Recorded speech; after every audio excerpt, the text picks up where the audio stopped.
I'm John Moses, Experiential Design Director at Pophouse. All of our clients have a story to tell. Experiential design offers the most direct way to tell that story in the context of a physical space. It helps build a stronger relationship with the people using the space and the organization behind it.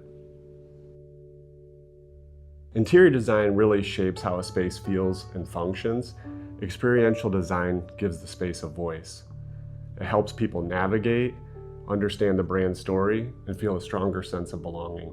A lot of people don't really understand how deep experiential design can go, but it can be a lot of different things, from custom wall coverings to recognition displays to wayfinding that connects seamlessly with the interior. It really runs the gamut in terms of what's in that physical space, and it all comes down to what are the right pieces to help communicate your story to those people that matter most.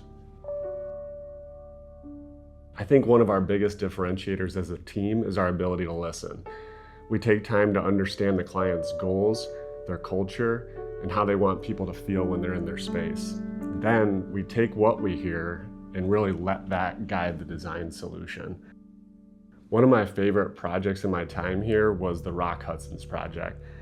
The Cavs closet and corridor helps bring an iconic sports legacy to life, and the For More Than Profit display reinforces a really strong core value. Everything was just really crafted to create this Detroit experience. To me, this project really shows the range of what experiential design can do. It can celebrate culture, it can reinforce brand, it can help people navigate, and ultimately, it can give the space a more meaningful voice.